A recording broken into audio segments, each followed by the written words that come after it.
It's so much more powerful when somebody is walking beside you on the path and the journey of change versus you telling them what to do, because they have more buy-in. And when people actually have buy-in, not only to the vision of where you're trying to go, but into the next steps, like it's so much more powerful because there's a heartbeat behind the change and not the forcing energy. Oh, I've got to do this thing.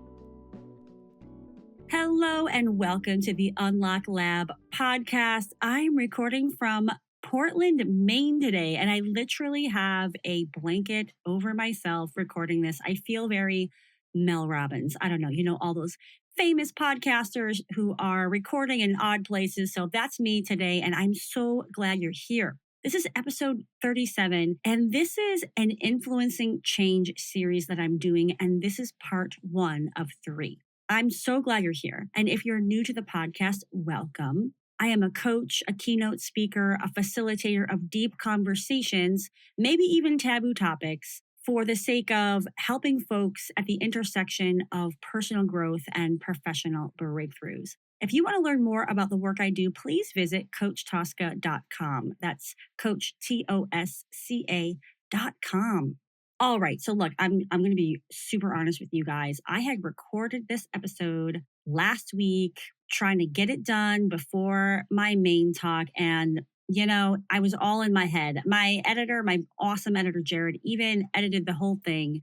And I was like, yep, we got to redo. And he was honest with me. He was like, yep, I think a redo will be better. And that's the funny thing about podcasting is sometimes I just have so much I want to share with you and I get in my head about it versus just operate from my heart space and just talk to you like you're my best friend, because that's how I think of you. That's how I think of my audience. Like, I want to share with you all the goodness that I have and sage counsel and words of wisdom so that you can live the best possible life and get your life to the next level, whatever that is for you. It's funny, like if you've been following along at all, it was February where I put together this whole talk around influencing change and I pitched it. And here I am giving it this week. And so I'm like in the vibe of it. And I'm so glad that you're here because at the end of the day, influencing change has been a part of my life since really the beginning. I saw things that didn't really work for me in this world that we're living in. I also saw other people living lives that I thought had so much more potential. And for me, I just always had this orientation around how do I go after my dreams? How do I honor that the status quo doesn't work for me? And how can I start to shift that and change that? And not just for me, but for other people.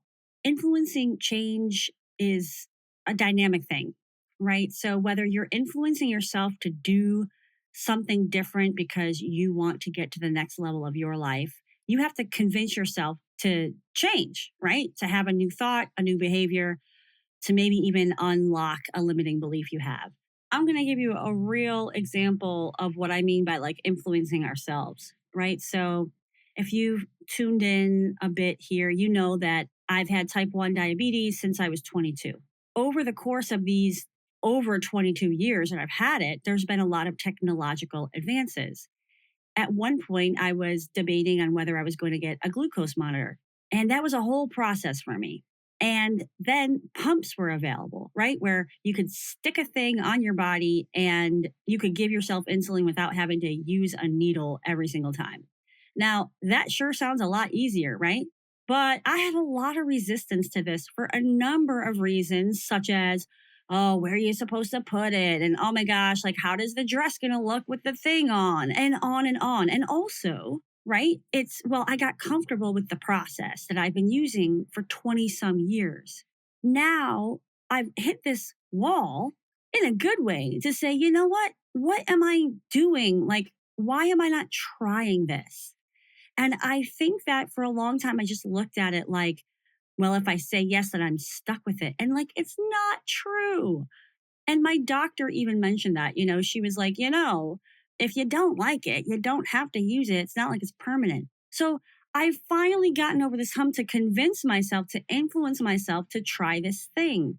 And that's a journey in and of itself, right? To like look at yourself, look at the choices you're making and say, man, I want my life to be better and easier. I want this to take up less mind space. Maybe I should try this pump thing because that's what it's supposed to do. It's supposed to do most of the calculating and figuring out for you. So, like, I'm on board. Side note, I'm totally going to investigate it after this whole conference and I have some capacity to do it. But I just want to give that as an example of like we can get stuck, right? And we have to convince ourselves to try something new. And part of it is just taking a small step too, not like changing the whole world at once. That's how change ever happens is one small step at a time. So this is my small step. I'll let you know how it goes. But I think when we think about influencing change, really what we think about is how do we get other people to do what we want them to do? Like how do we get our spouse to like, close the kitchen cabinet doors? Or how do we get our friend to stop dating that person that's just terrible for them? All these things. How do we convince our boss that we should get a promotion and a raise, right?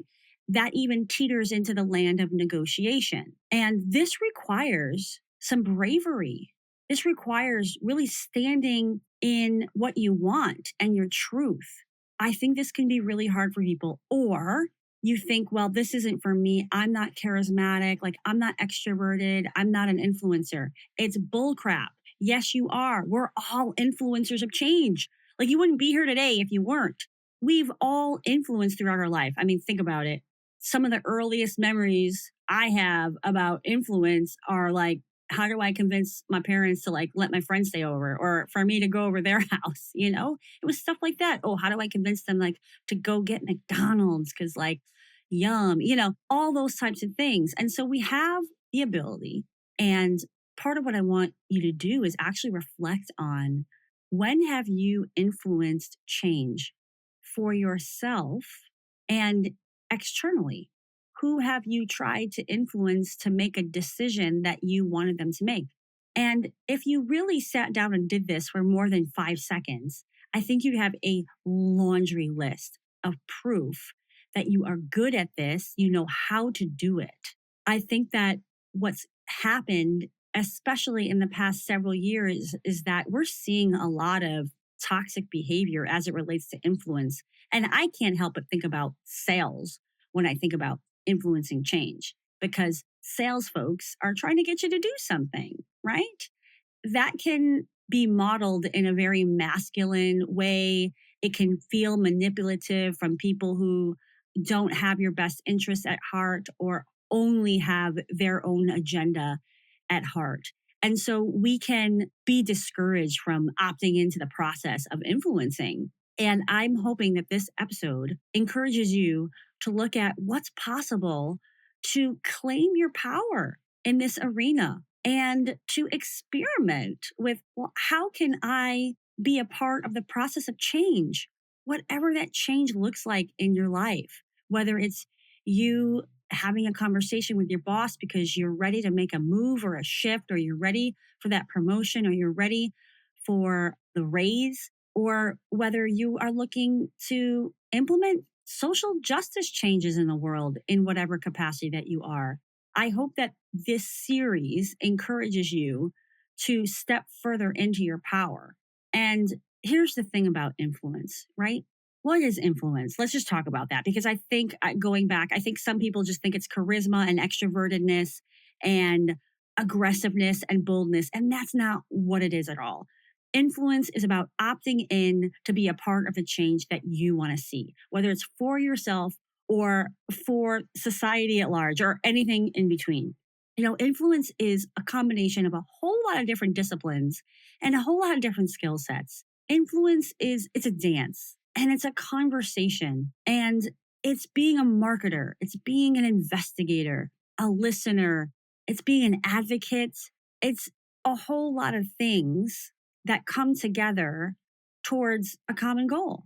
And the thing about influence, however you want to define it, however you kind of see the skill sets involved, it's really a juxtaposition of two big concepts. And those two big concepts are that we have immense power to harness and direct as individuals, and we also have no control.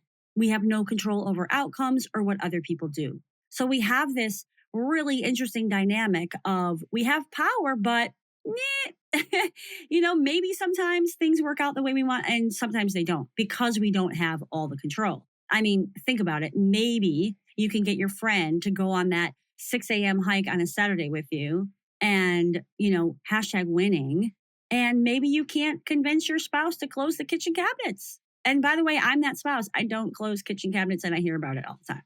So what happens as well is that because we don't have control over the outcomes, we also have to be really open to the possibilities of what those outcomes can be. Because if we're too attached to it, then what we're going to do is we're going to hold on to control. We're going to hold on to control. And that's a really big part of what I have to say about influencing change is I think the way that we tend to go about it is we tend to try to control change. We tend to wrap our arms around it because we are afraid of what change can bring. And instead, we actually have to embrace the change and stand in our own power.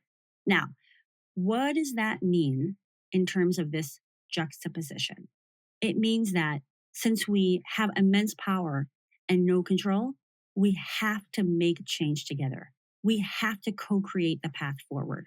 And that is the main idea that I really wanted to share with you today, that change is not an individual sport, it is a collective sport.